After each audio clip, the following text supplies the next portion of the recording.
Hello guys! Welcome back po muli sa aking YouTube channel at isang mapagpalang araw na naman po sa ating lahat. And ayan, for today's video is mula po ito sa YouTube channel po ni Kalinga Prab po sa kanyang family channel, yung Rab Matubang. And kung hindi pa kayo nakapag-subscribe, ayan, mag-subscribe na po tayo, okay? And alam naman po natin na sila po ay nanggaling dito sa Hong Kong at almost sila ay nag-stay po dito ng 1 week. And ayan nga guys, pagkadating po nila dyan sa Pilipinas ay ayan, kinaumagahan is tinuloy niya po ulit yung pamamasyal or pagbisita po sa kanyang mga beneficiaries. And talagang isa po siyang mabait at maalalahanin po talaga siya. Kahit nandito po siya sa Hong Kong, iniisip niya pa rin po yung kanyang mga beneficiaries, no? And ayun na nga, is una niyang bibisitahin dito yung transient or yung mga bahay na tinitirhan po ng mga kalingap vloggers na nag-stay doon. And ayan, makikita po natin sa video na to kung saan-saan po siya pumunta, no? Kung sino-sino yung nabisita niya at kung sino yung mga in-update niya. So, mapapanood po natin sa video. So, ayan, panoorin po natin yung video para malaman natin kung sino yung napuntahan ni Kalinga Prab pagkagaling po nila dito sa Hong Kong. Ano? Game? Ayaw nyo? Ano? Gusto maligo? Ayaw maligo. Palibasa, palagi na kayo dito. Ayaw no? Sinanay na lang maligo. Gano'n dyan, Jimel ah. Sulong-solo mo dyan ah. Marami na sa dagat. Kaya nga, ay buhangin. Ang buhatin. Marami na sa dagat. So, kain tayo. Let's go. So, meron po tayong chicken, saka may gulay tayo. Nagbili tayo sa labas ng laing. Go! Pray muna tayo, Lord.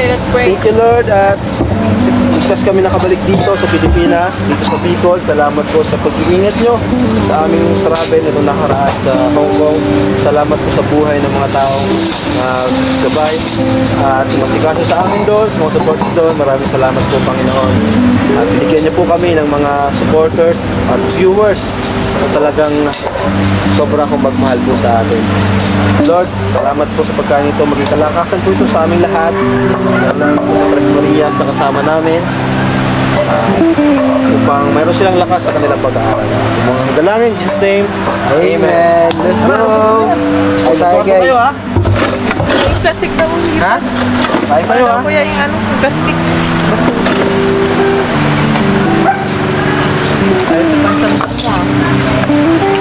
Nay, kain kayo nay.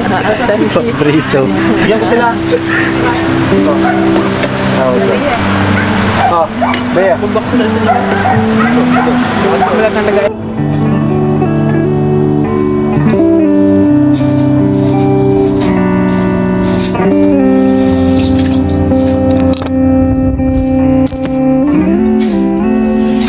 Hello po, ngayon pong araw na ito, syempre ay unahin muna natin yung para sa pabahay natin. So, bibili tayo ng materyales. Ito po, tiles. At syempre, pipili tayo ng maganda kasi para ito sa bahay ng pastor po namin sa church. Pili na, dali. Alin dyan?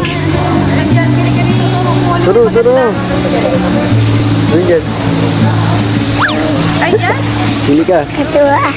Ay, yung dark. Ano yung gusto niya, guys? Yung mga pinili ni Rabay, gusto niya mga makulay, printed. Pero pipiliin natin syempre is yung plain lang para maaliwalas yung bahay nila Pastor Nestor. Pipili na rin tayo ng pinto para sa bahay nila Pastor. Ito, puti. Maaliwalas saka para hindi na rin magpintura. Magandang klase na yan.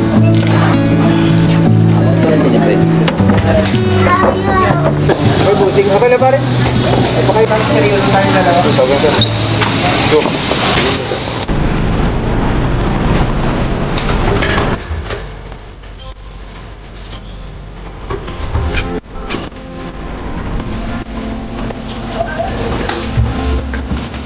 Go guys. Ngayon ko na ito nalaman.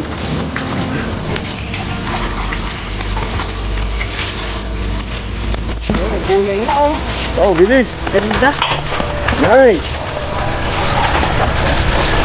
Ganda na oh. Baka bilis. Yung tura na baby. So, ayan, si Jamel, nagbuhat na rin. Ako na naman dito. Ito mo na magparabot yung Jamel, baka di ka na tumangkad. So ayun, ito yung update sa pinapabahay natin, kina Pastor Nestor, yung pastor sa church namin. Ngayon lang nila maranasan ito, magkaroon ng sariling bahay. Ayun, syempre, lingkod naman ng Panginoon. So dapat talagang i-priority din natin. Ano? So tara, pasukin natin. Ako na mag-ocular oh. Sige, pasok na. Ay, andito pala si Pastor Nestor. Saka si TJ. Ako nga po si Pastor.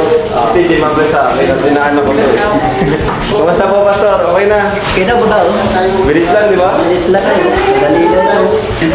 Kakaroon ng sariling bahay, ano? Amazing. Nakakatawa naman.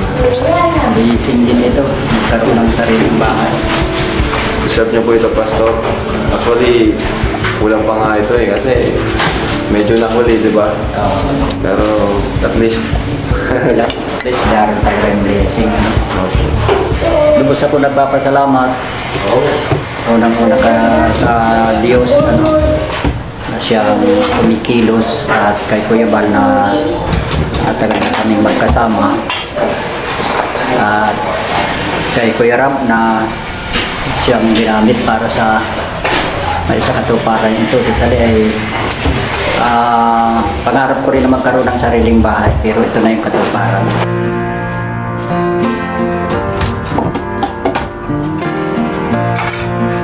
Doon talaga ang blessing ng Lord, medyo nagtiwala lang, naghintay sa tamang panahon. So ito na yung tamang panahon, ito na. Salamat sa Kalingap, salamat sa pangungunahan ng Team Kalingap na si Kuya Bal at kay Kuya Ram, kay Ate Jan, at sa mga kasama. Malawak naman loob. Malawak.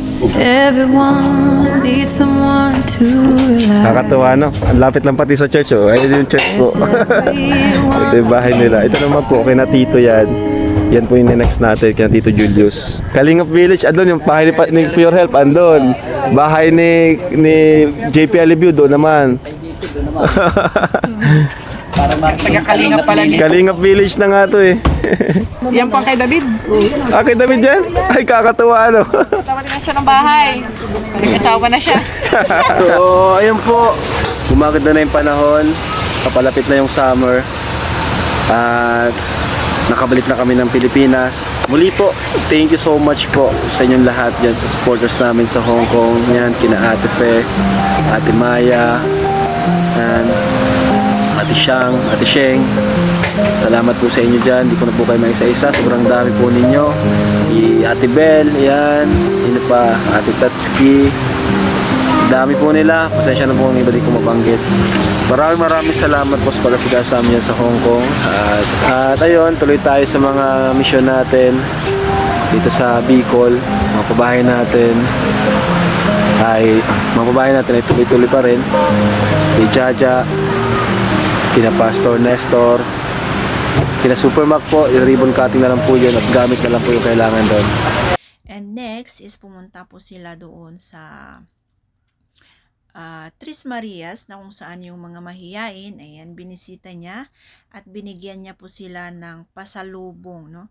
Kasi nung nandito siya sa Hong Kong, iniisip niya po yung mga Tres Marias, kaya naman po siya ay bumili ng mga pasalubong para sa tatlong ito, kasi sobrang mahal niya po itong tatlong Marias na ito, no? And ayan, binisita po sila and sila ay niyaya para mag-swimming. Ayan, sumama po naman po yung mga bata and binigyan niya rin po sila ng pang-allowance para po sa kanilang school. And then, pumunta po sila kina Pastor Nestor, no? Binilhan niya agad na Pastor Nestor ng mga gamit para sa kanilang bahay. And nakita natin yung update po sa bahay nila Pastor Nestor at yun na ay malapit na rin pong matapos. And nakakatuwa talaga na meron po tayong Kalingap Rab na sobrang matulungin at maalalahanin para sa kanyang mga beneficiaries nyo. Hindi na sila napapabayaan.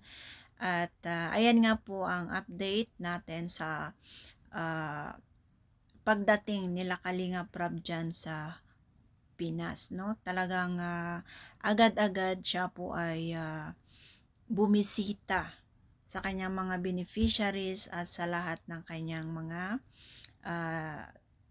at binisita niya ang kanilang mga pabahay. And ayan po, yung unang nilakad ni Kalinga Prab pagdating po nila dyan sa Pinas, galing sa Hong Kong. Ayan, maraming salamat. Bye-bye and God bless.